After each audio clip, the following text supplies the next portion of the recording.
4 signs of a healthy marriage. Alam mo yung akala mo kapag healthy marriage, walang away, walang tampuhan, walang pagod? Hindi, mali yun.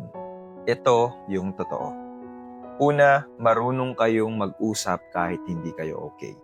Hindi puro silent treatment, hindi puro bahala ka. Kahit mahirap, pinipili nyong mag-communicate. Pangalawa, hindi kayo magkalaban. Magka-team kayo.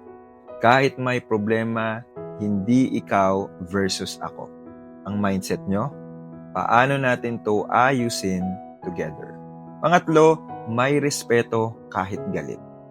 Pwede kang mainis, pwede kang masaktan, pero hindi ka naninira at hindi ka nanlalait.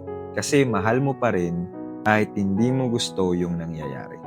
Pangapat, pinipili nyo ang isa't isa araw-araw. Hindi dahil madali, kundi dahil commitment siya. Real talk, healthy marriage is not about being happy all the time. It's about choosing love kahit mahirap. At kung meron kayo nito, hindi kayo perfect, pero nasa tamang direksyon kayo. Hindi sukatan ng tibay ng relasyon ang kawalan ng problema, kundi kung paano nyo ito hinaharap ng magkasama.